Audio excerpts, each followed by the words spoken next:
Hello नमस्कार very good morning. Welcome back to your own YouTube channel philo math PM. कैसे हैं बेटा आप सब? उम्मीद करता हूं आप सब अच्छे होंगे, अपनी पढ़ाई लिखाई बढ़िया से कर रहे होंगे। और बेटा जैसा कि आप सभी को पता है कि हमारी वन शॉट सीरीज मैथ्स की क्लास 10th आईसीएसई बच्चों के लिए हम लोगों ने स्टार्ट किया हुआ है और वो लगातार चल रही है। उसमें आज जो हमारे पास चैप्टर है वो है goods and services tax. GST का चैप्टर है जो कि आपके 10th आईसीएसई का पहला चैप्टर है, कॉमर्शियल मैथमेटिक्स का पार्ट है और एक सिंपल सा चैप्टर है। थोड़े बहुत कॉन्सेप्ट्स हैं, एक क्वेश्चन फिक्स है इस चैप्टर से आता है, एक एमसीक्यू में आता है, मतलब 4 नंबर इस चैप्टर से कम कवर होता है। अगर थोड़ा और ज्यादा कवर करना है तो कभी कभी 5 भी हो जाता है, यानी 4 से 5 नंबर के क्वेश्चन इस चैप्टर से आते हैं। तो ये चैप्टर हमारे लिए एक इंपॉर्टेंस रखता ही है, क्योंकि हर एक चैप्टर की अपनी इंपॉर्टेंस है, इसकी भी अपनी इंपॉर्टेंस है। सिंपल है, इसलिए मैं और कहता हूं कि इन चैप्टर को आप आसानी से कर सकते हैं। बेटा जल्दी से हम स्टार्ट करते हैं बिना देरी किए हुए। जैसा कि आपको टॉपिक दिख रहा है गुड्स एंड सर्विसेज टैक्स का, इस चैप्टर के बारे में थोड़ा सा मैं आपको बेसिक में ले चलूंगा। उसके बाद मैं फिर आपको बताऊंगा कि इस चैप्टर में प्रॉब्लम्स कैसी आती हैं और कैसे उनको टैकल करते हैं, कैसे उनको सॉल्व करते हैं। तो बिना टेंशन लिए हुए कॉपी पेन लेके जल्दी से बैठ जाइए और अपना पूरा फोकस अगले 1 घंटे, सवा घंटे, 1.5 घंटे जो भी हमारी क्लासेस चलेंगी, आपको उतने टाइम तक पूरा फोकस्ड होके इस चैप्टर पर कंसंट्रेशन करना है, ताकि आप अच्छे से कंसंट्रेट करके चीज़ों को समझ पाएं, कॉन्सेप्ट को समझ पाएं और आपके क्वेश्चन सॉल्विंग होने लगे। ठीक है, तो आपकी कोशिश ये होनी चाहिए बेटा कि जब आप वीडियो देखें तो पूरा पूरा आपका कॉन्सेप्ट क्लियर हो और आपसे क्वेश्चन होने लगे। जीएसटी के कॉन्सेप्ट के बारे में हम लोग सबसे पहले बात करते हैं। बेटा जीएसटी का मतलब होता है गुड्स एंड सर्विसेज टैक्स, जो आपको पता है कि हमारा टॉपिक है। हमारा टॉपिक क्या है? Goods and services.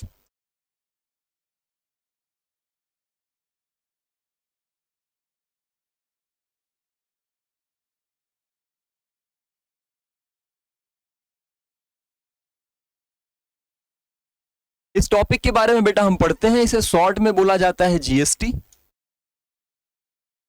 गुड्स का मतलब होता है वस्तु और सर्विसेज का मतलब होता है सेवा। तो कोई बच्चा अगर जो हिंदी में चीजों को समझने की कोशिश कर रहा है तो उसके लिए मैं बता देता हूं कि इसका मतलब होता है वस्तु एवं सेवा कर। कर का मतलब टैक्स। तो ये एक ऐसा टैक्स है जो हमारे टैक्स बर्डन को कम करने के लिए लाया गया। बेटा क्या था कि पहले हमारे पास बहुत इनडायरेक्ट टैक्सेस थे। हमारे कंट्री में, हमारे इंडिया में बहुत सारे इनडायरेक्ट टैक्सेस लगते थे और टैक्स बर्डन क्रिएट हो जाता था। जैसे मान लो आपने एक सामान खरीदा, मान लो ये एक फ़ोन आपने लिया और इस फ़ोन को आप ले गए, यहाँ पे आपने प्रयागराज में मैन्युफैक्चर किया और आप लेके कहाँ पे गए?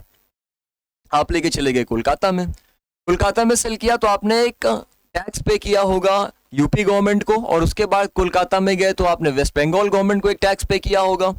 फिर आसाम चले गए तो आसाम गवर्नमेंट को एक टैक्स पे किया होगा। तो इससे नुकसान क्या होता था कि एक के बाद टैक्स, एक के बाद एक टैक्स लगता जाता था, जिससे ये सामान का जो ओरिजिनल प्राइस था वो आसाम तक पहुंचते पहुंचते या फाइनल पोजीशन तक पहुंचते पहुंचते बहुत कॉस्टली हो जाता था।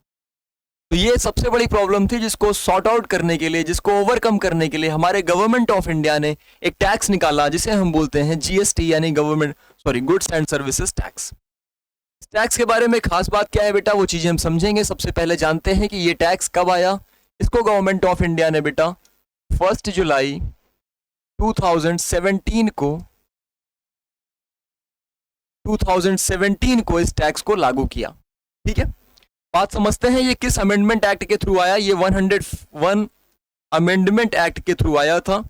देखिए ये सब मैथ्स वाले बच्चों के किसी काम में नहीं आने वाला है अभी फिलहाल एग्जाम में, तो ये मत सोचिए कि सर मेरे काम में नहीं आने वाला। जनरल अवेयरनेस के लिए बेटा आपको बता रहा हूँ, थोड़ी सी अवेयरनेस है, ज़्यादा डिटेल में मैं खुद नहीं जा रहा हूँ। कौन सा मैं जीएस पढ़ा रहा हूँ यहाँ पे, कौन सा मैं जनरल साइंस पढ़ाने हैं, मैं मैथ्स के बारे में बता रहा हूँ। बस ये बता रहा हूँ कि गुड्स एंड सर्विसेज टैक्स जो था, थोड़ा सा हम बैकग्राउंड में चलेंगे, हल्की सी चीज़ें जानेंगे तो हमारा इंटरेस्ट क्रिएट होता है।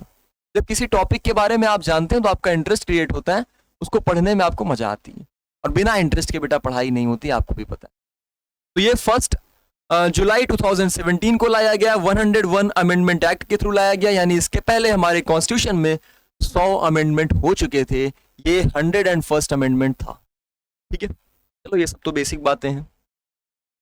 थोड़ी सी और चीजें समझते हैं। हमारे गवर्नमेंट ऑफ इंडिया ने क्या बोला कि जितने भी सामान हमारे देश में बनते हैं उनको हम अलग अलग टैक्स स्लैब में रख देते हैं।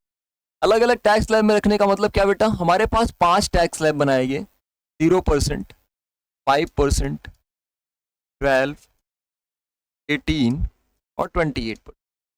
ये 5 अलग अलग टैक्स स्लैब हमारी इंडिया की गवर्नमेंट ने बनाया और बोला कि जैसे जिसकी इंपॉर्टेंस होगी उसके हिसाब से उनको हम टैक्स स्लैब में रख सकते हैं, या फिर और भी कई सारे फैक्टर्स हैं जिनको कंसीडर करके सारे आइटम्स को एक एक टैक्स स्लैब में फिट कर दिया गया।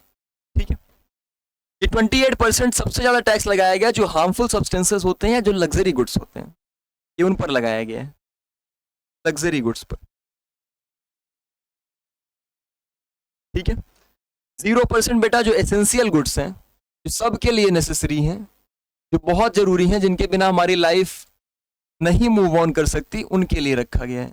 अब ऐसे कौन से गुड्स हैं आपके दिमाग में आ रहा होगा? बहुत सारे गुड्स हैं बेटा। नमक जानते हैं? नमक तो आप चाहे अमीर हो चाहे गरीब हो उतना ही खाएंगे ना। नहीं बेटा, आप मुकेश अंबानी के घर के पास रहते हैं या मुकेश अंबानी के घर से बिलोंग करते हैं तो आप बहुत ज़्यादा नमक खाएंगे, ऐसा तो नहीं है ना, उतना ही खाएंगे ना। तो गुड्स एंड सर्विसेज टैक्स का जो स्लैब बना ये इसी बेसिस पे बना। 5 और 12% में बेटा वो कमोडिटीज बनी जो हमारे लिए इंपॉर्टेंस तो रखती हैं, लेकिन ऐसा भी नहीं है कि बहुत ज़्यादा जरूरी हैं कि बिना उनके हमारी लाइफ नहीं चल सकती। 18% थोड़े बहुत इंपॉर्टेंट आइटम्स हैं जिनके बिना आराम से आप जी सकते हो, लेकिन अगर यूज़ करना है तो 18% का टैक्स देना है। तो हम डिटेल में नहीं जा रहे हैं, कॉमर्स का पार्ट है, इनको डिटेल में वहाँ पढ़ाया जाएगा। जीएस में आप पढ़ोगे तो डिटेल में पढ़ोगे कि क्या क्या टैक्स स्लैब होते हैं, कौन कौन से आइटम्स उनमें आते हैं। हमारे सिलेबस में ये चीज़ें हमें नहीं पढ़ना है। उसमें एक ओवरव्यू दे रहा था आपको, ताकि ये कॉन्सेप्ट अगर क्लियर होगा तो आपको क्वेश्चन करने में थोड़ी सी आसानी होगी। ठीक है, अब जीएसटी के बारे में जब हम लोग पढ़ने चलेंगे बेटा तो थोड़ा सा मैं आपको बेसिक और बताता हूँ जीएसटी का। जीएसटी 2 तरीके से लगती है बेटा, एक लगती है एक स्टेट से दूसरे स्टेट में, और एक होता है एक ही स्टेट के अंदर अंदर। यानी इसको हमने 2 नाम दिया, एक बोलते हैं इंटर स्टेट और दूसरा नाम दिया गया बेटा इसको इंट्रा स्टेट। क्या नाम दिया गया? Intra state. इंटर स्टेट का मतलब होता है बेटा वन स्टेट टू अनदर। जब आप कोई सामान मैन्युफैक्चर किए एक स्टेट में और मैन्युफैक्चर करने के बाद आप दूसरे स्टेट में चले गए, मान लो यूपी में बना के आपने एमपी में सेल किया, तब उसे हम बोलते हैं इंटर स्टेट। इंट्रा स्टेट क्या होता है? जब विद इन अ स्टेट हो, यानी जिस स्टेट में सामान बना उसी स्टेट में सामान को सेल किया जा रहा हो। आपने प्रयागराज में बना के लखनऊ में सेल कर दिया तो भी विद इन अ स्टेट है, क्योंकि दोनों एक ही स्टेट यूपी में ही आते हैं। तो आई थिंक थोड़ी सी आपको चीजें समझ में आ रही होंगी। मैं ऐसे बॉक्स टाइप में, एक सर्कल टाइप में बना के आपको चीजें समझाता हूं। ये मान लेते हैं यहां पर लखनऊ है, इधर मान लेते हैं अपना प्रयागराज, इधर मान लेते हैं सर एमपी है। जब आपने क्या किया कि सामान उठाया प्रयागराज से एमपी लेके गए, तो यहां पर क्या लग गया बेटा? Inter state. जब आपने लखनऊ से उठाया प्रयागराज लेके गए तो यहां क्या लग गया बेटा? Intra state. ठीक है, इसको याद कैसे रखेंगे? एंटर आपने देखा है ना, कीबोर्ड में की होती है एंटर, या किसी रूम में आप जाते हो एक रूम से दूसरे रूम में बोलते हैं एंटर। एंटर का मतलब एक जगह से दूसरी जगह जाना। एक आप इसको रिलेट कैसे करोगे? एक स्टेट से दूसरे स्टेट जाना, या एक लाइन चेंज होती है ना जब एंटर प्रेस करते हो कीबोर्ड में, तो यहां पर आप एक स्टेट से दूसरे स्टेट इमेजिन कर लेना। रिलेट करने की बात है, बाकी तो आपके पास बहुत सारे जुगाड़ हैं याद करने के लिए। ठीक है, जब इंटर स्टेट होता है बेटा, एक स्टेट से दूसरे स्टेट जाते हो। मान लो आपने प्रयागराज में सामान बनाया और एमपी में सेल किया, तो आपके सामने पहले क्या प्रॉब्लम होती थी कि सर मैं प्रयागराज गवर्नमेंट को भी टैक्स दूं, मैं एमपी गवर्नमेंट को भी टैक्स दूं। तो हमारी सेंट्रल गवर्नमेंट ने कहा भैया इतना कष्ट मत करो, एक काम करो आप पूरा टैक्स जो है मुझे उठा के दे दो। और किस नाम से दोगे? कोई पूछे तो बता देना कि आईजीएसटी दे रहे हैं। क्या दे रहे हैं? आईजीएसटी दे रहे हैं। एमपी वाले गवर्नमेंट में जो चाचा बैठे हैं वो भी शांत हो जाएंगे, यूपी वाले गवर्नमेंट में जो हमारे बाबा जी बैठे हैं वो भी शांत हो जाएंगे, तो दिक्कत कहीं पे नहीं रहेगी। यानी कि आईजीएसटी दे दिया, प्रॉब्लम खत्म। अब इनको क्या टैक्स नहीं जाएगा? सर टैक्स जाएगा बेटा, इनको भी जाएगा टैक्स। प्रयागराज एमपी यानी कि यूपी और एमपी गवर्नमेंट को दोनों को टैक्स जाएगा, लेकिन ये कौन देगा? अब सेंट्रल गवर्नमेंट देगी। तो जो पहले आपके दिमाग में ये प्रॉब्लम चलती रहती थी किसको कितना देना है, वो अब आपकी प्रॉब्लम नहीं है। गवर्नमेंट ऑफ इंडिया उस चीज को टैकल करेगी, किनको कितना टैक्स देना है और खुद के पास कितना रखना है। आपने आईजीएसटी उठा के पूरा दे देना है। जब इंट्रा स्टेट में आते हो बेटा तो 2 टाइप में पे करना पड़ता है। एक को बोलते हैं एसजीएसटी और दूसरे को बोलते हैं सीजीएसटी। समझाता हूं आपको, फुल फॉर्म भी बता देता हूं, परेशान मत होइए।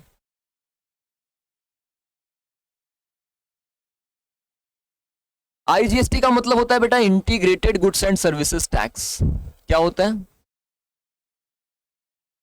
इंटीग्रेटेड जीएसटी यानी goods and services tax. SGST का मतलब होता है बेटा state goods and services tax. CGST का मतलब होता है central goods and services tax. समझ में आई बात? अब सर इसको डिवाइड कैसे करते हैं, क्या दोनों इक्वल जाता है या कम ज्यादा जाता है, तो उसको भी समझिए। अगर आपकी गवर्नमेंट ऑफ इंडिया ने ये बोला कि टोटल जो टैक्स है वो हमारा 18% है, किसी आइटम पर 18% टैक्स लगाया गया, तो आप एसजीएसटी और सीजीएसटी इक्वली डिवाइड करते हो, आप 9% देते हो। यानी एसजीएसटी और सीजीएसटी हमेशा बराबर बराबर दिया जाता है स्टेट और सेंट्रल दोनों गवर्नमेंट को। आईजीएसटी जो होता है ये मैंने पूरा बोला कि आपको एक ही जगह देना है, तो 18% उठा के पूरा दे दोगे। इतनी बात, इतना कॉन्सेप्ट आपके समझ में आया? किसी बच्चे को कोई डाउट तो नहीं? जीएसटी का बेसिक कॉन्सेप्ट क्या था, इंटर स्टेट इंट्रा स्टेट क्या था, कैसे आईजीएसटी लगा, कैसे एसजीएसटी सीजीएसटी लगा, क्लियर है सभी को? आगे मूव किया जाए। आप स्क्रीनशॉट लेना चाहें तो ले सकते हैं, मैं साइड हो जा रहा हूं। बेटा जीएसटी में जब हम लोग पढ़ेंगे तो यहाँ पर बहुत सारे ऐसे टर्म्स आने वाले हैं जो आप लोगों ने लास्ट क्लासेस में पढ़ा हुआ है, और मान लेते हैं कोई बच्चा बिल्कुल नहीं पढ़ा हुआ है, तो मैं एकदम जीरो लेवल से उस चीज़ों को समझाता हूँ ताकि जिन्होंने बिल्कुल भी नहीं पढ़ा है उनका भी कॉन्सेप्ट क्लियर हो, उनको भी समझ में आए। जिन लोगों ने पढ़ा है थोड़ा सा पेशेंस रखिएगा, मैं आपको सारे टाइप के क्वेश्चन कवर करवाऊंगा, ठीक है? तो यहाँ पर जब हम लोग सीखने चलते हैं, सबसे पहले आपको जो चीज़ जाननी है वो है सीपी क्या होता है, एसपी क्या होता है, फिर हमको सीखना है एमपी क्या होता है। बेटा सीपी होता है कॉस्ट प्राइस, जिस प्राइस पर सामान को आप खरीद कर ले आते हैं उस प्राइस को बोलते हैं कॉस्ट प्राइस। जिस पर आपने सामान सेल किया उस प्राइस को बोलते हैं सेलिंग प्राइस, ठीक है? जो सामान पर कॉस्ट प्रिंटेड होता है उसको हम प्रिंटेड प्राइस या फिर मार्क्ड प्राइस नाम देते हैं, ठीक है? List price, printed price, mark price, ऐसा कोई भी नाम इसको दिया जाता है। फिर कुछ टर्म आएंगे बेटा डिस्काउंट। डिस्काउंट क्या होता है सर? डिस्काउंट होता है बेटा जब आप कभी भी एमपी यानी मार्क्ड प्राइस में से सेलिंग प्राइस को माइनस कर देंगे तो आपको डिस्काउंट मिलता है। जैसे आप मार्केट में गए, एक शर्ट का प्राइस था 1000 रुपीज, आपने दुकानदार से बोला कि भैया हम 1000 रुपीज नहीं दे सकते, हमें कुछ डिस्काउंट दे दीजिए। एज इंडियन हम लोग की आदत है बार्गेनिंग करने की, हम लोग करते रहते हैं बार्गेनिंग, तो बुरी बात नहीं है, करना चाहिए, क्योंकि दुकानदार भी उस चीज को समझते हैं, वो पहले ही प्राइस को हाई करके रखते हैं। तो होता क्या है कि आपने बोला कि 1000 रुपए हम नहीं दे सकते, तो इसको हमें कुछ डिस्काउंट लगा दीजिए। उन्होंने कहा चलिए सर आप 900 दे दीजिए, तो 100 रुपए का आपको डिस्काउंट दे दिया उन्होंने। यानी आपने खरीदा कितने में, दुकानदार ने सेल कितने में किया, दोनों चीजें कितनी है 900, था कितना प्राइस 1000, डिस्काउंट कितना मिला 100। क्लियर हुई बात? फिर आता है बेटा प्रॉफिट। प्रॉफिट क्या होता है कि जब कभी भी आपका सेलिंग प्राइस ज्यादा है, आपने खरीदा कम में बेचा ज्यादा में, बनिया बुद्धि लगा ली, आपको प्रॉफिट हो गया। लॉस कब होता है? गए सामान उठा के ले आए, कल उस सामान की वैल्यू कम हो गई, कॉस्ट ज्यादा पड़ा, पैसा वापस कम मिलेगा बेचने पर, आप घाटे में चले गए। बात समझ में आ रही है? अब आपसे कोई बोले कि नहीं सर प्रॉफिट परसेंट निकालना मुझे सिखाइए, तो भैया कुछ नहीं करना है, प्रॉफिट अपॉन सीपी करना है इनटू 100। लॉस कैसे निकालेंगे, क्या उसमें भी सीपी होगा? बिल्कुल होगा, ओरिजिनल प्राइस तो सीपी ही है ना।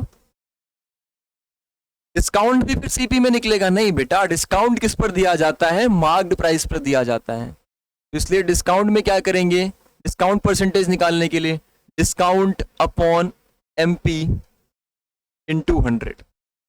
ये कुछ फॉर्मूले हैं जो आपके काम में आने वाले हैं, इनको जरूर ध्यान से नोट कर लीजिएगा, इनका एक स्क्रीनशॉट ले लीजिएगा ताकि आपको क्वेश्चन करते वक्त कोई दिक्कत ना आए, आप आराम से जल्दी जल्दी चीजें निकाल पाओ, ठीक है? दो तीन टर्म्स और जो आपके चैप्टर में काम में आते हैं, जैसे आपसे पूछा जाता है, पूछा नहीं जाएगा मतलब क्वेश्चन उस टॉपिक पे होगा, डीलर, रिटेलर, मैन्युफैक्चरर, कंज्यूमर। तो मैन्युफैक्चरर तो आप जानते हैं जो सामान को बनाता है, डीलर और रिटेलर वो होते हैं जो सामान को एक जगह से दूसरी जगह पहुंचाते हैं या दुकान पर सेल करते हैं, सेलर्स बोल सकते हो आप उनको। कंज्यूमर्स हम आप होते हैं जो सामान को जाके खरीदते हैं, ले आते हैं, यूज करते हैं। ठीक है, बात क्लियर हुई? कोई दिक्कत नहीं होगी? क्वेश्चंस पर आ जाया जाए, बोलिए जल्दी से। चल, आपके सामने पहला क्वेश्चन बोर्ड पर है, बहुत सिंपल सा सरल सा सवाल मैंने आपको दिया है, जल्दी से आप देखेंगे इस क्वेश्चन को और ट्राई करेंगे। बेटा इसमें बोला गया है कंज्यूमर है जो रेफ्रिजरेटर खरीद के ले आते हैं और उन्होंने रेफ्रिजरेटर खरीदा ₹36,000 में। ठीक है, किससे खरीदा? एक डीलर से खरीदा, कितने पर? At a discount of 15%।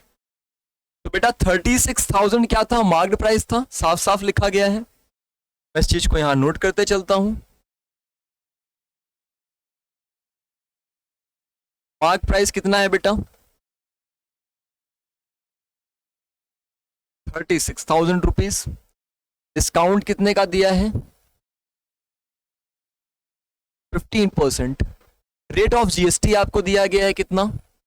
18%। हमेशा आप जो इन्फॉर्मेशन दिया जाए पहले उनको नोट कर लिया करिए, स्टेप्स में भी आएगा, कैलकुलेशन मिस्टेक होने के चांसेस कम होंगे। Find the amount of tax paid by the consumer. हमेशा ध्यान रखिए कि जो टैक्स आप पे करते हैं वो सेलिंग प्राइस पर पे करेंगे। मतलब जैसे मान लो मैं गया, मैंने कहा, जैसे एग्जांपल मैंने शर्ट का दिया था, 1000 रुपीज में था, आपने सस्ता करा लिया, 900 में ले लिया। फिर जब आप सामान को लेके यानी शर्ट को लेके निकलेंगे तो आपसे दुकानदार बोलेगा भैया एक काम करिए, अभी तो आपको जीएसटी भी देना है, और जीएसटी हमेशा फाइनल प्राइस पे मिलता है। ऐसा नहीं कि 1000 पर जीएसटी लगा के फिर आपको वो अलग से डिस्काउंट देंगे, फिर तो जीएसटी में डिस्काउंट हो गया ना, तो वो जीएसटी में डिस्काउंट नहीं दे सकते। यानी जीएसटी हमेशा फाइनल गुड्स पर लगता है, फाइनल प्राइस पर लगता है। तो जब भी आपको निकालना हुआ कितने में आपको फाइनली सामान मिल रहा है, कितने में शॉपकीपर सेल कर रहा है, उस पर जीएसटी लगता है, यानी सेलिंग प्राइस पर लगता है। ठीक है, आइए देखते हैं पहले सेलिंग प्राइस कैसे निकलेगा। अभी मैंने आपको सिखाया कि डिस्काउंट पहले बेटा निकाल लीजिए।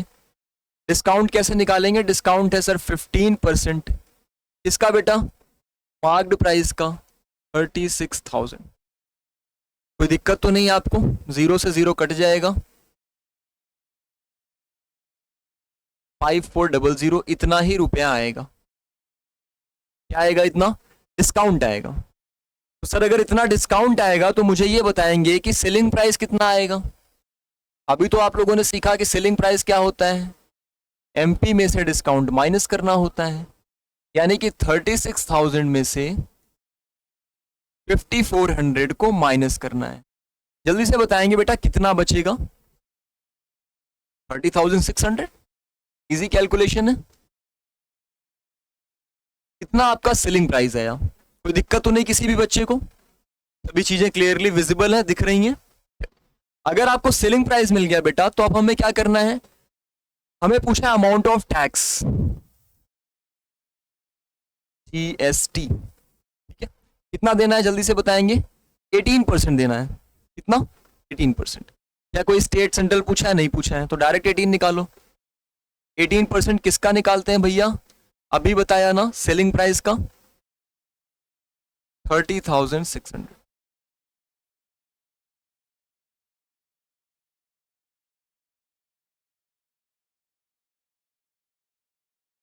5508। सही बात है। क्या जीएसटी सभी बच्चे की निकल गई? जल्दी से बेटा बताएंगे, जीएसटी निकल गई सभी बच्चे की? सॉरी, जल्दी से सभी लोग बताएंगे क्या सबका आंसर आ गया?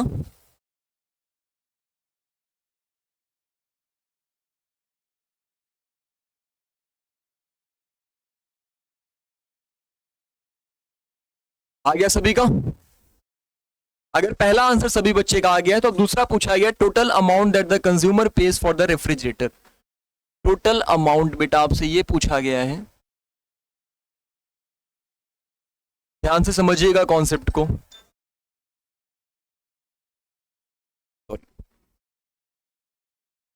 टोटल अमाउंट पूछा गया बेटा आपसे।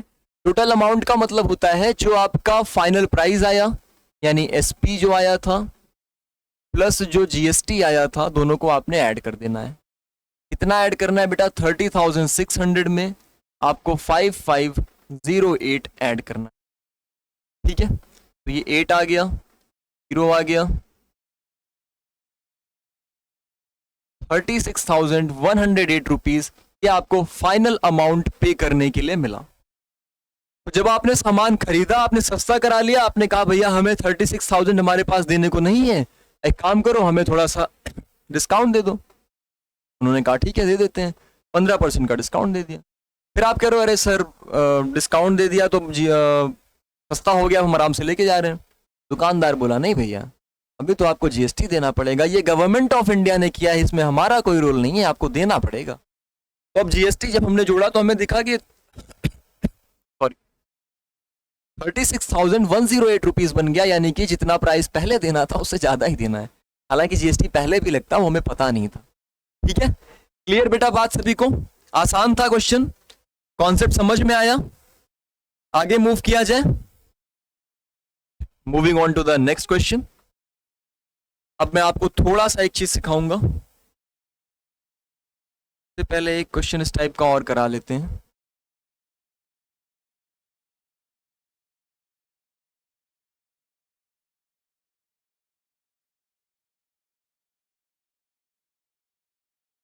चलिए एक क्वेश्चन आपको उस टाइप का और दिया है मैंने, थोड़ा सा बड़ा दिख रहा है क्वेश्चन आपको, और बेशक क्वेश्चन छोटा है, आसान है। मैं आपको सिखाता हूं कैसे करते हैं इस टाइप के क्वेश्चन। मार्क प्राइस दिया गया है 12,500। आप जो भी इंफॉर्मेशन दी गई है उनको नोट करते चलिए। मार्क प्राइस कितना दिया गया है? 12,500 रुपीज। फिर आपको दी गई है a dealer in Kolkata sells the article to a consumer in the same city at a profit of 8%। Profit कितना है? 8% का। एक बात पहले ही बता दूं बेटा आप लोग को, आईजीएसटी का डिटेल में कोई कॉन्सेप्ट आपसे नहीं पूछा जाएगा एग्जाम में। आईजीएसटी आपके सिलेबस में पिछले 2 साल से कटा हुआ आ रहा है, तो उसके क्वेश्चंस नहीं आएंगे ज्यादा। छोटे मोटे इधर उधर कॉन्सेप्ट थोड़ा बहुत अगर घुमा के कभी पूछ भी लेता है तो वैसे क्वेश्चन मैं आपको प्रैक्टिस करा दूंगा ताकि आपको दिक्कत ना हो। अदरवाइज आईजीएसटी का कॉन्सेप्ट, आईजीएसटी के क्वेश्चन आपको नहीं करने, वो एग्जाम में नहीं आएगा। ठीक है, तो प्रॉफिट भी दिया है 8%। रेट ऑफ जीएसटी कितना है बेटा? 18% है। और क्या बोला गया है? सर सेलिंग प्राइस हमसे पूछा गया है। एक चीज हमेशा ध्यान रखिएगा कि जब आपने एक प्राइस मार्क किया है, आप उस पर कुछ प्रॉफिट ले रहे हैं, तो आपने कुछ एक्स्ट्रा करके बेचा होगा। पहले एक प्राइस था, फिर आपने क्या किया, जैसे आपने देखा होगा कई बार बॉक्सेस पे स्टिकर चेंज कर दिया जाता है प्राइस का, होता है। तो यहाँ पर कुछ ऐसा ही चीज आपको बताया गया कि 12,500 मार्क प्राइस था, सर इन्होंने प्रॉफिट लिया 8% का, यानी जब ये सेल कर रहे हैं तो उनको प्रॉफिट 8% का चाहिए। तो प्रॉफिट हमेशा ऐड होता है, डिस्काउंट हमेशा माइनस होता है। ठीक है, अगर इन्होंने 8% का प्रॉफिट लिया तो मुझे बताएंगे प्यारे बच्चे इसको सेल कितने में करेंगे? सेल कितने में करेंगे? सर 8% तो एक्स्ट्रा है, तो 8% को हमें ऐड करना पड़ेगा। इसका 8% 12,500, 0 0 कट गया। 125 इंटू 8 करेंगे बेटा 1,000 रुपीज आ जाएगा। ठीक है, कितना आ गया? 1,000 रुपीज। अब आप मुझे बताएंगे, और ये तो प्रॉफिट निकाला था ना मैंने, अब आप मुझे बताएंगे कि इनका सेलिंग प्राइस कितना हुआ? जल्दी से बताएंगे इनका सेलिंग प्राइस कितना हुआ? भाई 12,500 पहले ही था, अब कितना हो गया? 13,500। रीजन 1,000 का प्रॉफिट लिया इन्होंने। ठीक है, बात क्लियर? सेलिंग प्राइस निकल गया, यानी कि पहला पार्ट हमारा हो गया। दूसरा पूछा गया IGST, CGST, SGST paid by the dealer to the central and state government. एक बात मुझे आप बताएंगे, सभी बच्चे बताएंगे, क्या मैंने स्टार्टिंग में आपको आईजीएसटी बताया था? कब दिया जाता था? जब एक स्टेट से दूसरे स्टेट जाता था। यहाँ पे कहीं ऐसी बात हुई है एक स्टेट से दूसरे स्टेट में? साफ साफ बोला गया आपको इन द सेम सिटी, जहां बना उसी सिटी में सेल किया गया। कंफ्यूज करने के लिए भले एक बार कोलकाता लिख दिया गया, आपको कोई मतलब नहीं है उसका। तो बेटा आईजीएसटी जो लगेगी वो निल होगी, वो 0 होगी, कुछ भी यहां पर नहीं पे करना है आप। सीजीएसटी और एसजीएसटी मैंने क्या बोला था बेटा? आधा आधा डिवाइड हो जाता है। अगर 18% है तो मुझे बताएंगे प्यारे बच्चे सीजीएसटी कितना होगा? आपको पता है सर 9%, किसका 9%? हमेशा सेलिंग प्राइस का निकालते हैं, किसका? सेलिंग प्राइस का।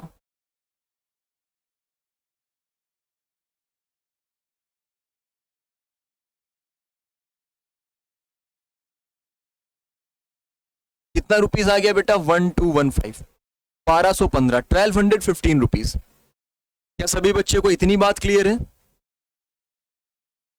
क्लियर है बेटा?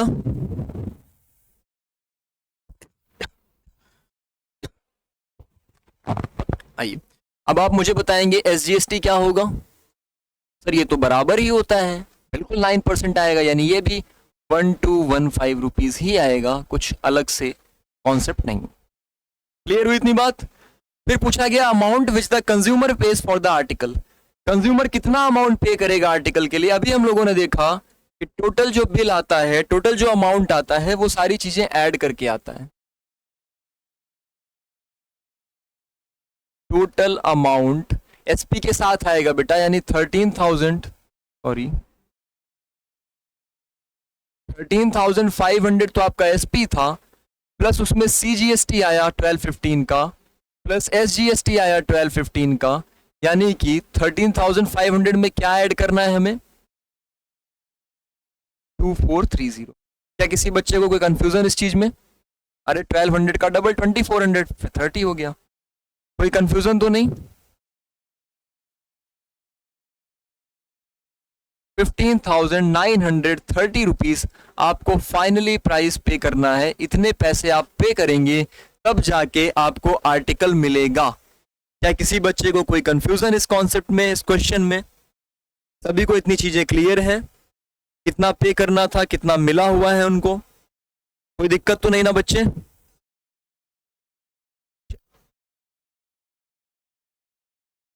आई होप अब आपको ये कॉन्सेप्ट बेसिक वाला समझ में आ गया, इसमें कोई आपको दिक्कत नहीं है कि किस तरीके से हम लोग सीजीएसटी एसजीएसटी पे करते हैं।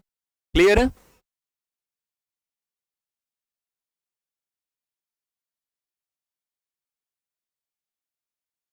अब मैं आपको ले चलता हूं इनपुट और आउटपुट टैक्स वाले सिस्टम पर, यानी कि ये कॉन्सेप्ट क्या होता है और कैसे इनको समझते हैं। इनपुट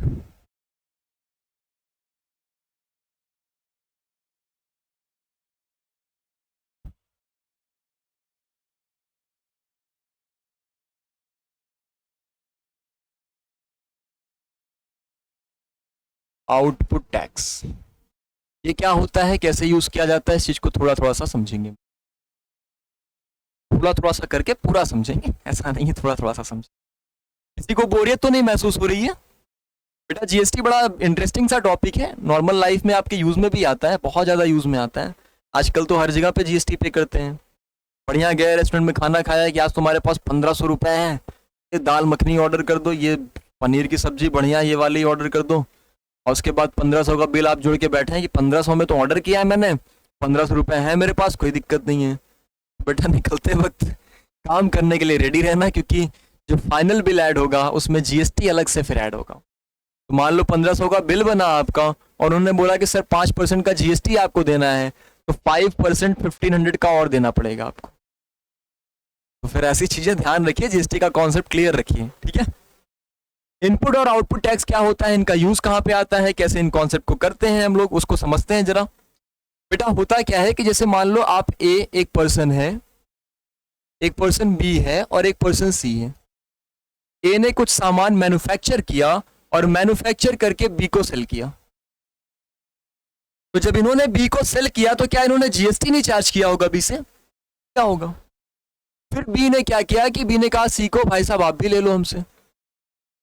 बी ने सी को सामान सेल कर दिया, तो क्या बी ने सी को टैक्स नहीं पे किया होगा? सॉरी, बी ने सी से टैक्स नहीं लिया होगा। टैक्स क्यों पे करेगा भाई, सामान बेच रहा है, तो सी से भी टैक्स लिया होगा ना। एग्जैक्टली लिया होगा। अगर बी ने ए को टैक्स पे किया, सी से टैक्स लिया, तो बी टैक्स से रिलेटेड है 2 बार। और ऐसे जो बीच वाले पर्सन आएंगे जिनको टैक्स देना भी है और लेना भी है, इंटरमीडिएट जो आते हैं, उन्हीं के लिए आउटपुट और इनपुट टैक्स का सिस्टम आता है। क्योंकि ये बी वाले पर्सन ने बेटा एक टैक्स दिया जो ए को दिया था जब इनसे सामान खरीदा था, वो इनके लिए इनपुट टैक्स हुआ। सी को जब सामान सेल किया तो इनसे टैक्स लिया, वो इसके लिए आउटपुट हो गया। क्या हुआ, आउटपुट हो गया। सर ये कैसे हो गया, कॉन्सेप्ट क्या है? मान लो बेटा जब ए ने सामान बनाया, इन्होंने कहा मैं 100 रुपए का सामान बनाता हूँ, लेकिन मैं जब बी को सेल करूंगा, मैंने मान लो 100 रुपए में पूरे 100 रुपए में ही सेल कर दिया, और मैंने जीएसटी का जो रेट रखा बेटा वो 5% रखा, तो आप मुझे बताएंगे क्या 100 पर 5%, या चलो मान लो कुछ डिस्काउंट वगैरह करके तब सेल करते हैं। इन्होंने 100 में बनाया, बी को सेल किया 80 रुपीज में। कितने में? 80 में। नहीं करना डिस्काउंट? चलो मत करो भाई। अगर 100 में बनाया, 5% का डिस्काउंट दिया, जीएसटी लिया, तो बेटा बताओ जीएसटी इन्होंने कितना पे किया? 5 रुपए। कितना पे किया? 5 रुपए। 100 का 5% तो 5 ही हुआ। बी ने उसी सामान को सी को सेल किया, बी ने कहा नहीं भैया हम 100 रुपए में लेके आए हैं, 100 रुपए में सेल करें, तो हम पागल तो है नहीं, कुछ तो प्रॉफिट लेंगे, ले लो भैया। कितना लेंगे? 150 में सेल करेंगे। वाह क्या गजब दिमाग लगाया है। 100 रुपए में सामान लाया, 150 में बेच रहे, होता है। तो अगर 100 में लाए, 150 में सेल किया, बेटा इन्होंने कहा 5% जीएसटी, ये तो गवर्नमेंट ने फिक्स कर रखा है, ये नहीं बदलेगा। तो 150 का 5% कितना हो गया? 7.5 रुपीज। ठीक है। अब बी ने क्या किया? बी ने 5 रुपए टैक्स पे किया था और सी से लेते वक्त 7.5 ले लिया, तो बी ने तो धोखा किया ना, दे दिया धोखा। दिया 5 रुपए, सॉरी दिया 5 रुपए, लिया 7.5 रुपए। अब बैठे हैं सेंटर में, सेंट्रल गवर्नमेंट में हमारे प्रधानमंत्री जी कह रहे नहीं भैया ये तो कुछ धोखा हुआ है, यहाँ पे 5 में लिया 7.5 में बेचा, कुछ तो हुआ है। अब कुछ तो हुआ है तो हम शांत तो रहेंगे नहीं। हमने देखा, तुरंत छानबीन करवाया कि भाई ये तो 2.5 रुपीज एक्स्ट्रा चार्ज कर रहे हो। ये 2.5 रुपीज जो हुई, ये हमने बोला कि ये टैक्स लाइबिलिटी हो गई, किसके ऊपर? बी के ऊपर। तो टैक्स लाइबिलिटी कितनी निकली? 7.5 माइनस 5 रुपीज कितनी निकली बच्चों, जल्दी से बताएंगे? 2.5 रुपीज ये टैक्स लाइबिलिटी मिली। तो एक बात समझ में आई कि जब हमें कभी इनपुट और आउटपुट टैक्स का सिस्टम आया, तब हमारे पास टैक्स लाइबिलिटी का कॉन्सेप्ट आया। यानी बेटा टैक्स लाइबिलिटी होती क्या है? टैक्स लाइबिलिटी क्या होती है, इस चीज को समझेंगे जरा। आउटपुट टैक्स,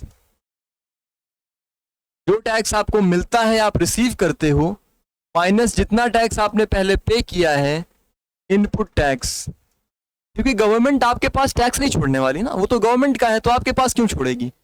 उन्होंने बी से कहा कि आप बहुत चालाक मत बनिए, आपने 5 रुपए दिया है और आपने लिया कितना? 7.5, वो 2.5 रुपए मेरे नाम पे खाया है, तो मेरा है तो मुझे ही देना पड़ेगा।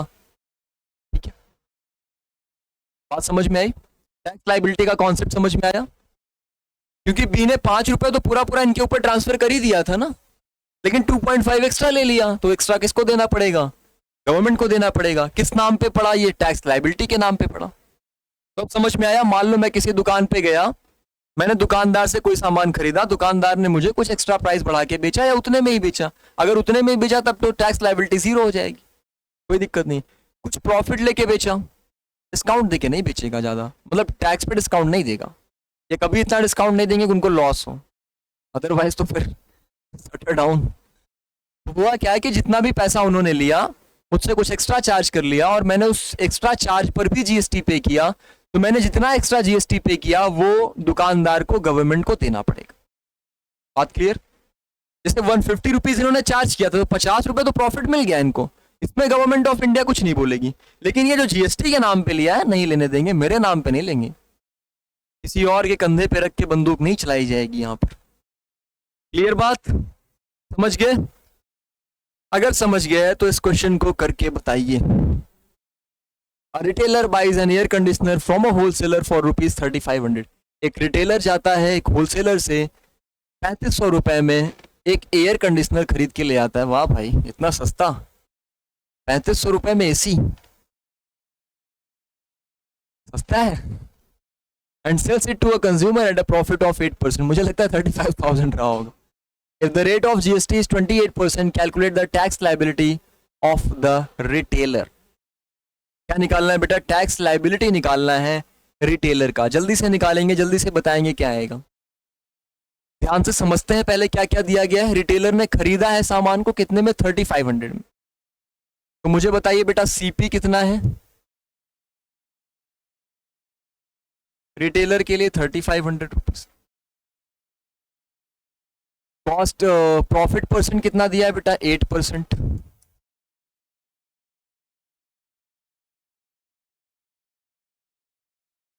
कोई दिक्कत? रेट ऑफ जीएसटी कितना दिया गया है सर? ये 28% दिया है, यहाँ तक भी कोई दिक्कत नहीं। अब अगर रिटेलर ने सामान खरीदा तो जब खरीदा था 3500 में, इस पर जीएसटी पे किया होगा, राइट।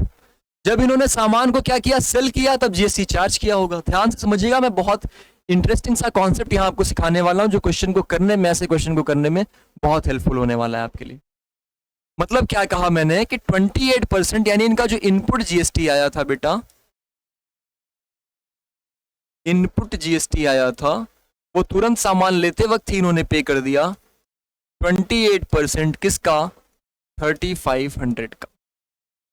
किसका बेटा? 3500 का।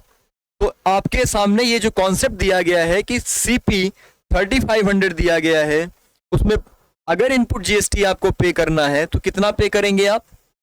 जल्दी से बताएंगे।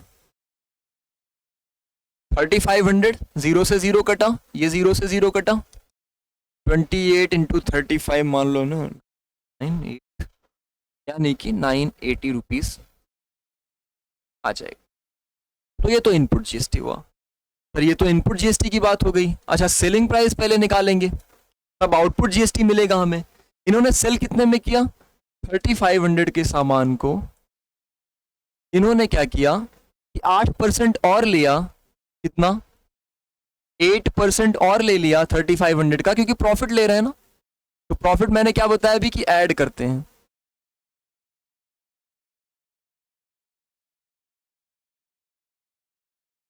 बेटा इस चीज को डायरेक्ट भी कोई बच्चा अगर लिखना चाहे तो आप लिख सकते हो, कोई दिक्कत नहीं है। मैं बेसिक से उन बच्चों के लिए समझा रहा हूं जिनको कॉन्सेप्ट नहीं क्लियर है। अगर 8% एक्स्ट्रा ऐड होता है तो इसको आप डायरेक्ट लिख सकते हो कि 108% अपॉन 100। डायरेक्ट सॉल्व कर लोगे, जल्दी आंसर आ जाएगा। हालांकि जिनका बेसिक नहीं क्लियर है, मैं उनके लिए समझा रहा हूँ, या जिनको ऐसे करने में ज्यादा सुटेबिलिटी होती, जरूरी नहीं है कि आपको वो तरीका ज्यादा अच्छा लगे। किसी को ये ज्यादा अच्छा लगेगा तो इससे करो, कोई दिक्कत नहीं। तो 3500 रुपीज का सामान तो पहले ही था।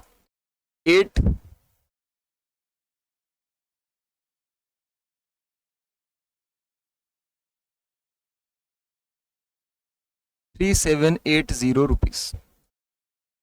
बात समझ में आई? ये क्या हो गया? सेलिंग प्राइस हो गया। तो बेटा अब जब ये सेलिंग प्राइस हो गया है तो आप मुझे बताएंगे जल्दी से कि क्या टैक्स जो पे किया जाएगा, आउटपुट टैक्स जो पे किया जाएगा, वो इसी पर किया जाएगा या फिर कोई और प्राइस पर किया जाएगा? बताइए।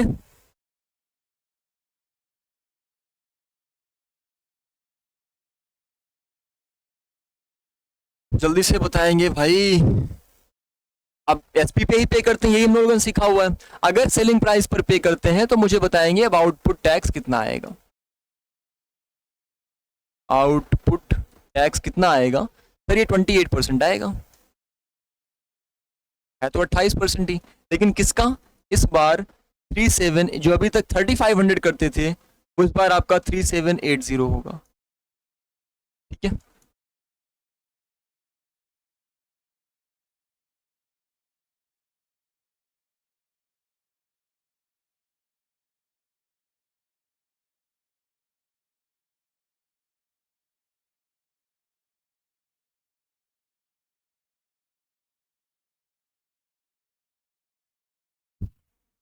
₹1058.4। ये क्या आ गया? आउटपुट जीएसटी आ गया। ठीक है, इनपुट और आउटपुट मिल गया। अब मुझे बताएंगे बेटा जल्दी से, मुझे जल्दी से एक कॉन्सेप्ट बताएंगे कि अगर मैं आपसे पूछूं कि टैक्स लायबिलिटी कितना हुआ, तो सर भी आपने सिखाया कि टैक्स लायबिलिटी तो हम इनको डिफरेंस करके निकालते हैं। यानी टैक्स लायबिलिटी निकालने के लिए हम लोग क्या करते थे? हम लोग करते थे आउटपुट टैक्स या जीएसटी माइनस इनपुट टैक्स या जीएसटी, आप लिख सकते हो। आउटपुट कितना मिला सर? 1058.4 रुपीज मिला। इनपुट कितना था सर? 980 रुपीज था। डिफरेंस कितने का आया बेटा? जल्दी से बताएंगे। 20 और 58, 78.4 रुपीज। सही है। यानी इतना क्या था? टैक्स लायबिलिटी था। किसके ऊपर था? जो डीलर है, जो रिटेलर है, उनके ऊपर था। जल्दी से आप स्क्रीनशॉट लेना हो तो ले सकते हैं। ठीक है, सभी बच्चे को इतनी बात समझ में आ गई?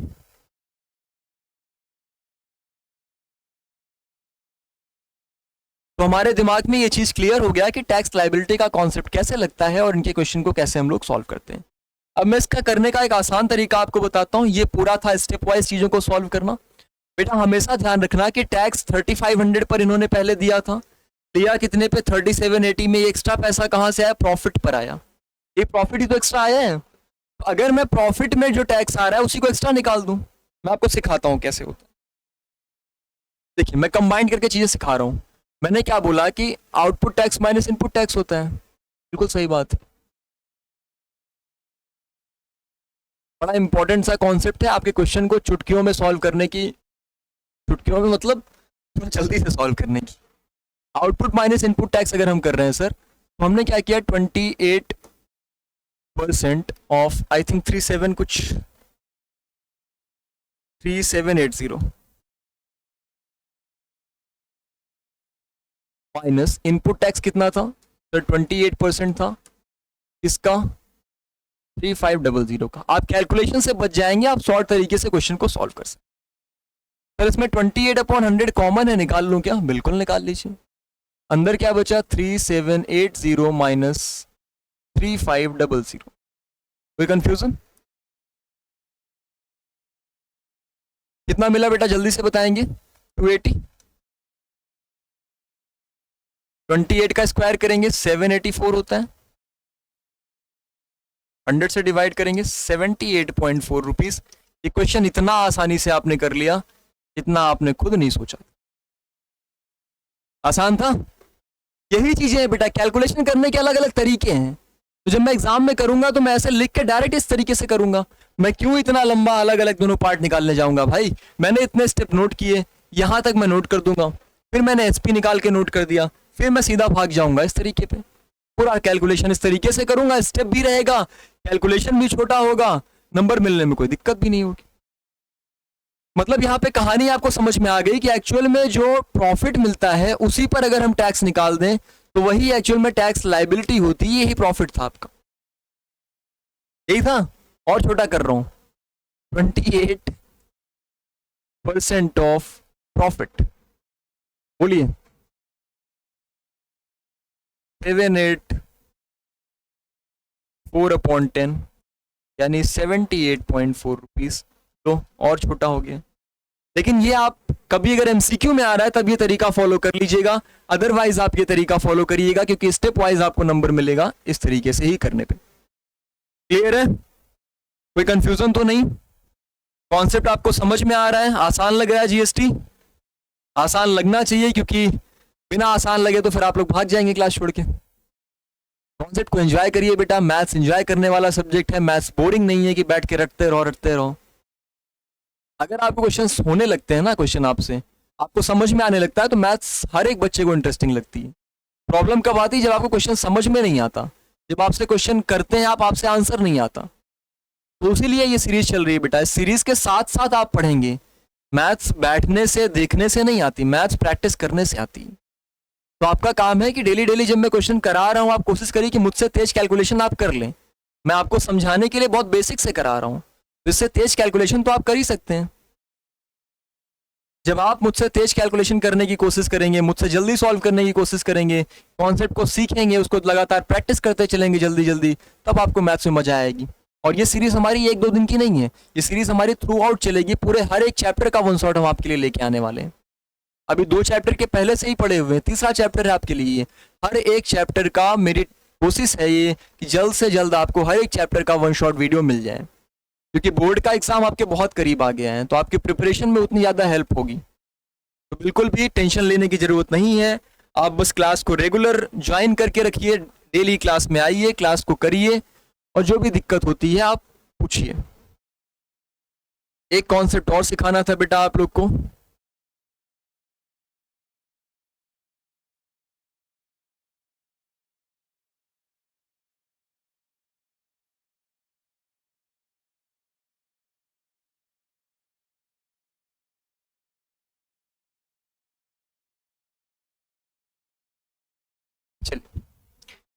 ये थोड़ा सा और एक डिफरेंट क्वेश्चन है।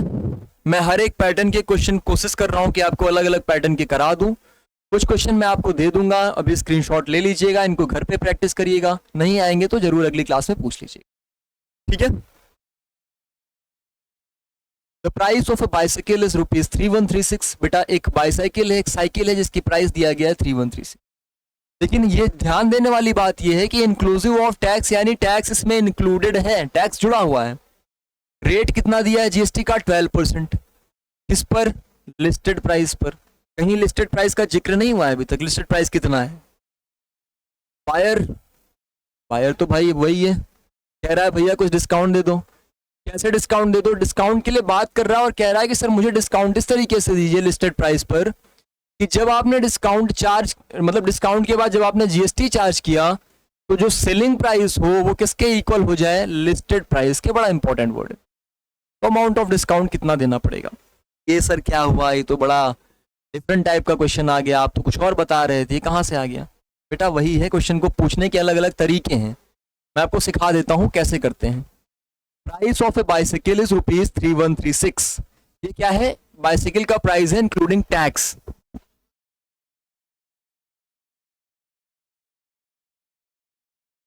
Price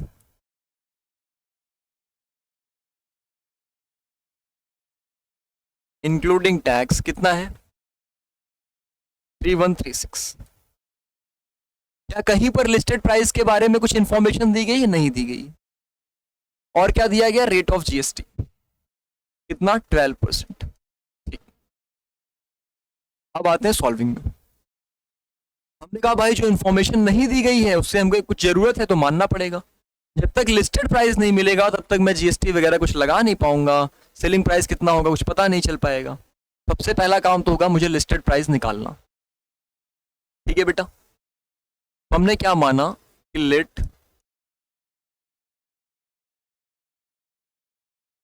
late the list price be ₹X। हमने मान लिया कि ₹X लिस्ट प्राइस है, ठीक है, कोई दिक्कत तो नहीं। तो आपसे क्या बोला गया कि 3136 तो जो है टैक्स देने के बाद आ रहा है ना। जब जो भी प्राइस आपका रहा होगा उस पर आपने टैक्स पे किया तब जाके 3136 आ रहा होगा। यानी कि बेटा एक्स में 12% का मैंने जीएसटी दिया होगा, तब मुझे क्या मिला? मुझे मिला ₹3136। फिर इसको ऐड कर लें, एलसीएम ले लें, बिल्कुल ले लीजिए, 112x आ जाएगा, अपॉन में 100 आ जाएगा बेटा, इधर 3136 आ जाएगा। अगर आप देखेंगे ध्यान से, कॉन्सेप्ट को समझेंगे तो 112 से कट सकता है, ये 4 पे नहीं जाएगा, 8 पे जाएगा। यानी 112 से काटेंगे तो 28 टाइम्स कट जाएगा, मतलब मुझे x की वैल्यू क्या मिल गई? 28 इंटू 100 बेटा, यानी कि फिर 2800 रुपये, 2800 रुपीज़ मुझे लिस्ट प्राइस मिल गया। बात समझ में आ गई? मैं फिर से बता देता हूँ, लिस्ट प्राइस को मैंने x माना, जो प्राइस रहा होगा उसी पर जीएसटी दिया होगा, तो x प्लस 12% कितना आना चाहिए था? 3136, क्योंकि ओवरऑल जीएसटी के इंक्लूड करने के बाद यही आ रहा था। इसको सॉल्विंग किया मैंने, मुझे x की वैल्यू मिल गई 2800। कैलकुलेशन आपका अलग अलग तरीका है, आप छोटे छोटे नंबर से काट करके भी कर सकते हो, आपके अपने अपने तरीके हैं। जब मुझे लिस्ट प्राइस मिल गया तो इन्होंने क्या कहा है कि सर लिस्ट प्राइस पर मुझे डिस्काउंट दीजिए, और ऐसा डिस्काउंट दीजिए कि जब आप जीएसटी चार्ज करें तो सेलिंग प्राइस लिस्ट प्राइस के बराबर आए। मतलब सर डिस्काउंट कितना देंगे वो भी नहीं पता, तो बेटा मान लो, मैथ्स में तो मानना बहुत है। डिस्काउंट को कितना मान लेते हैं सर? एक्स तो पहले ही मान चुके हैं, वाई मान लेते हैं, एक्स का वैसे ही इंपॉर्टेंट रोल है। वाई रुपीज मान लिया। अगर वाई रुपीज माना तो मुझे बताएंगे बेटा कि अगर वाई रुपीज डिस्काउंट है तो रिड्यूस्ड प्राइस कितना होगा?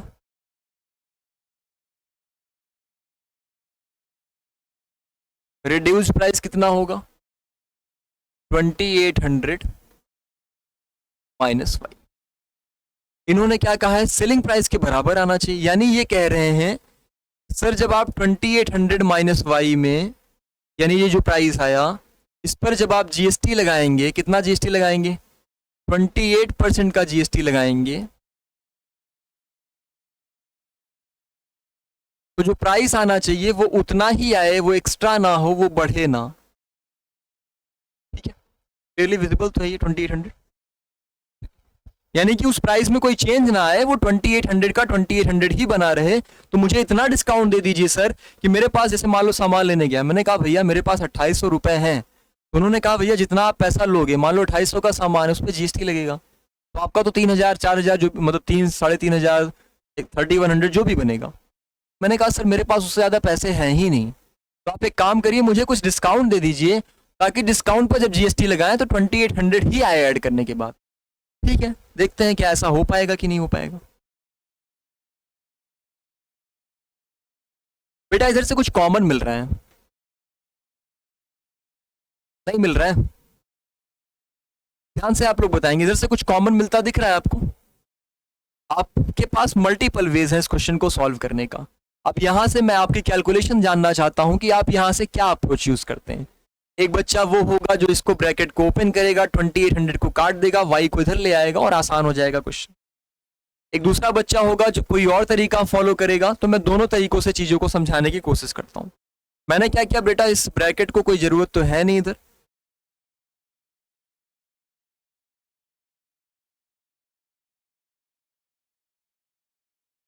मैंने क्या कहा इसको थोड़ा सा इजी करते हैं पहले, इतनी बड़ी कैलकुलेशन मैं नहीं करूंगा। तो बेटा ये तो कट गया, उधर जाके माइनस हो जाएगा, वाई को उधर भेज दिया प्लस हो जाएगा, वाई को उधर भेज दिया तो बेटा उधर तो जाके प्लस में ही आएगा। इधर 28/100 था, एज इट इज एक बार लिख देते हैं।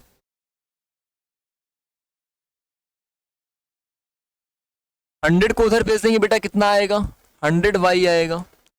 28 को अंदर मल्टीप्लाई करते हैं कितना आएगा, 784, तो ऐसे ही हो गया, 00 -28। कोई कंफ्यूजन तो नहीं? बात समझ में आ रही सभी बच्चे की? अब इस 28 को अगर मैं सर उधर भेज दूंगा तो 28 और 100 ऐड हो जाएंगे, 128y आ जाएगा, 78400। y की वैल्यू बताएंगे बेटा आप, y is equals to 78400 upon 128। बताइए जल्दी से कितना आएगा, कैलकुलेट कर लीजिए बेटा, जल्दी से कैलकुलेट करके बताएंगे कितना आएगा। अब तो कैलकुलेशन आसान है ना, मान लो आप बड़े नंबर से नहीं काट पा रहे हो, छोटे नंबर से काट, वैसे 8 से भी कट जाएगा, 8 1 8 4,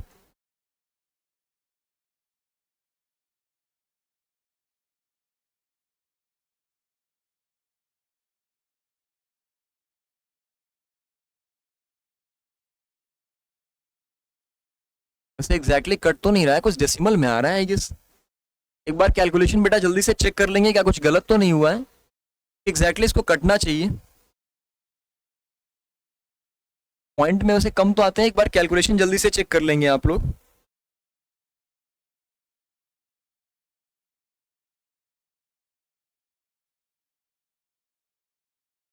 कहीं कुछ ऐसी गलती तो नहीं लग रही है?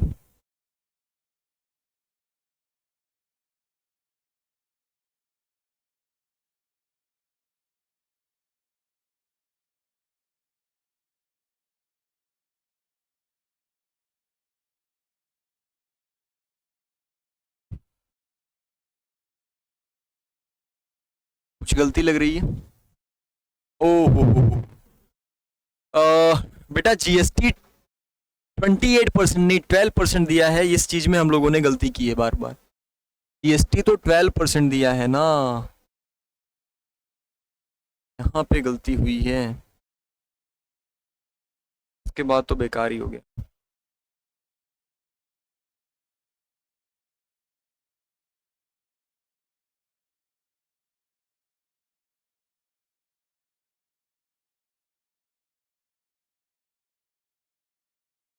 जीएसटी सही कर लीजिएगा, वो 28% गलती से वहां पे लिखा गया है, इसकी वजह से आपका आंसर गलत आ रहा है। ये बेटा 12%।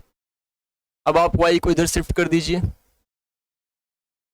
और 12 का मल्टीप्लाई बाद में कर लीजिएगा, इससे पहले आप लिख लीजिए 12/100, 2800 माइनस वाई, 100 को उधर मल्टीप्लाई कर देंगे, 100y आ जाएगा। 12 को इधर मल्टीप्लाई कर लीजिए,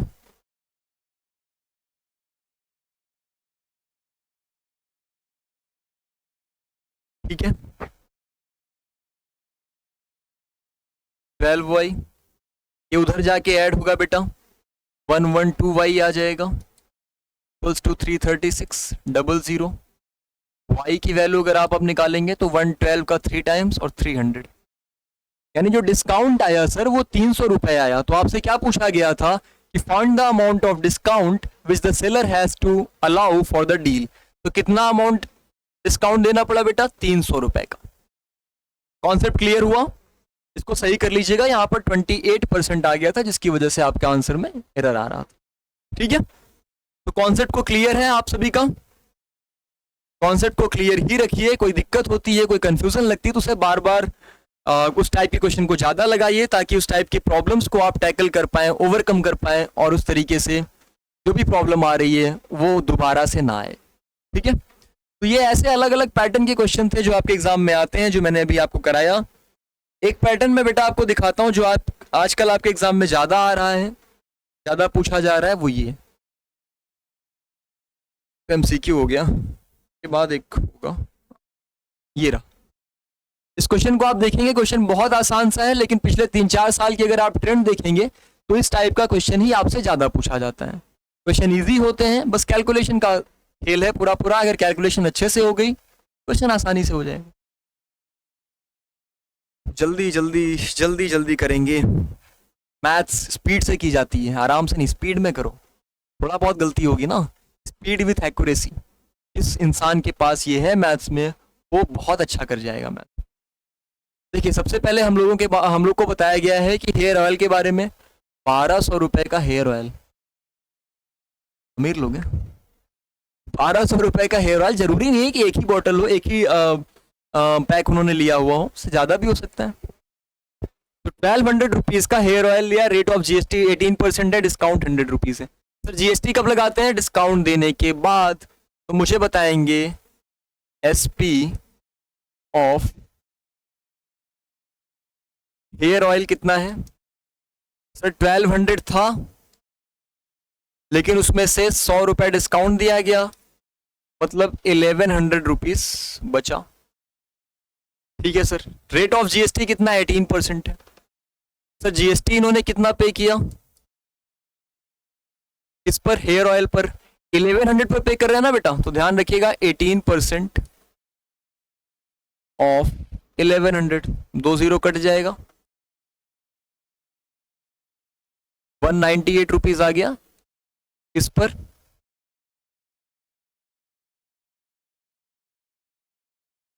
हेयर ऑयल पर जीएसटी। अच्छा एक काम हो गया।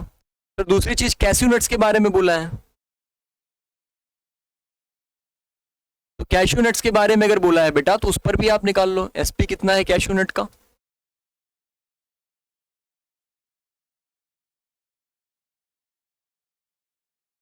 फिर इसमें तो डिस्काउंट में लाइन बना दिया गया है। लाइन का मतलब बेटा कुछ नहीं, निल, कहीं पे निल लिखा होगा, कहीं पे जीरो लिखा होगा, कहीं पे कुछ भी नहीं लिखा होगा, ऐसे लाइन बना के दे दिया जाएगा, तो इनका मतलब होता है कि जीरो डिस्काउंट। हम दुकानदार नहीं देंगे डिस्काउंट, लेना हो तो लो, नहीं तो चले जाओ। तो हम क्या करेंगे, कैश्यू नट्स को जो मार्क प्राइस था उसी पे खरीद के ले आएंगे, यानी कि 600 में ही हमें खरीदने पे मिला, यानी हमारा सेलिंग प्राइस भी 600 रुपीज हुआ। तो बेटा इसमें जीएसटी तो लगेगा, कितना लगा? 12%। 12% किसका? 600 का, ये 6 बार गया, 72 रुपीज। क्लियर बात? आपसे क्या पूछा गया कि टोटल कितना जीएसटी पे किया है आपने, टोटल कितनी जीएसटी आपने पे किया है। तो सर टोटल जीएसटी अगर मुझसे पूछेगा, हम लोगों ने तो पहले निकाल लिया जीएसटी, कितना? 198 पहले वाले पर दे रहे हैं, 72 रुपीज दूसरे वाले पे दे रहे हैं, यानी कि हमने कितना दे दिया सर? हमने दे दिया 270 रुपीज जीएसटी के नाम पर। फिर कह रहे हैं टोटल बिल कितना हुआ। बेटा अभी आप लोगों ने सीखा टोटल बिल निकालने का कॉन्सेप्ट।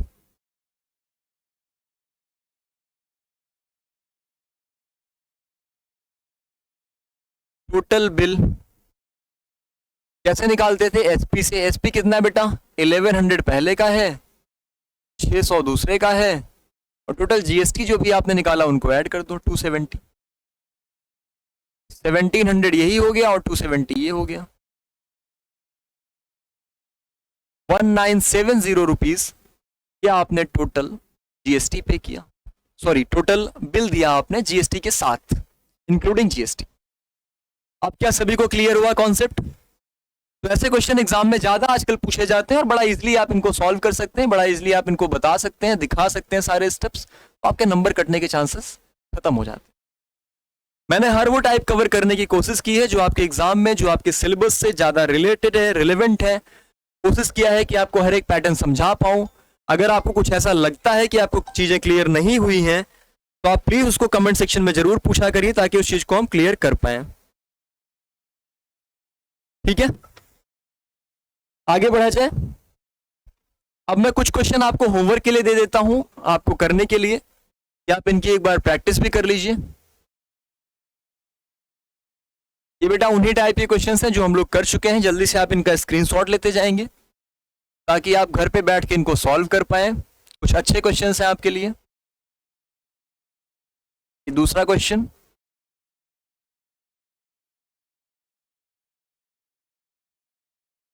क्वेश्चन नंबर 3, जल्दी जल्दी से इनका स्क्रीनशॉट लेते जाएंगे। एक एमसीक्यू के लिए भी कभी कभी ऐसे क्वेश्चन पूछ लेते हैं, एक स्क्रीनशॉट इसका भी ले लीजिए। ये आपके सामने क्वेश्चंस थे बेटा, इनको आप आराम से जल्दी से घर पे जाएंगे, करेंगे। क्लास जैसे ही खत्म होती थोड़ा सा ब्रेक ले लीजिए, फिर ये जो क्वेश्चंस मैंने आपको दिया है इनको तुरंत प्रैक्टिस कर लीजिए, क्योंकि अभी अभी कॉन्सेप्ट को आपने पढ़ा हुआ है। इसको तुरंत अगर आप रिकॉल करेंगे, रिपीट कर लेंगे तो आपके दिमाग में ये चीज़ सेव हो जाएगी और आपको दोबारा करने में दिक्कत नहीं आएगी। तो आई होप आपको क्लास अच्छी लगी होगी, आपने क्लास एंजॉय किया होगा। अगर आपको कोई भी कॉन्सेप्ट, कोई भी प्रॉब्लम है तो आप कमेंट सेक्शन में जाइए, वहाँ कमेंट कीजिए, और जो भी चैप्टर्स बेटा आपको पहले चाहिए उनको कमेंट सेक्शन में ज़रूर बताइए ताकि उन चैप्टर का रिवीजन हम लोग पहले कर पाएँ। फिलहाल आज की क्लास को यहीं तक रखते हैं। Thank you so much, have a nice day. एक और बात जल्दी से, अगर आपको चैनल अच्छा लग रहा हो, अगर आपको कॉन्सेप्ट समझ में आ रहा हो और आप चाहते हैं कि ये आपको लगातार वीडियोस पूरा हर एक चैप्टर का मिले, बोर्ड के पहले पहले आपको सारे वीडियोस मिल जाएं, तो बेटा चैनल को लाइक सब्सक्राइब जरूर करिए, अपने दोस्तों तक शेयर करिए, क्योंकि आप लोग जितना ज़्यादा से ज़्यादा सपोर्ट करेंगे उतना ज़्यादा से ज़्यादा हमारा कॉन्फिडेंस बढ़ेगा और हम उतना ज़्यादा आपके लिए और सिलेबस और ज़्यादा चीज़ें जो रिक्वायरमेंट है वो आपके लिए लेके आ पाएंगे। Thank you so much, have a nice day.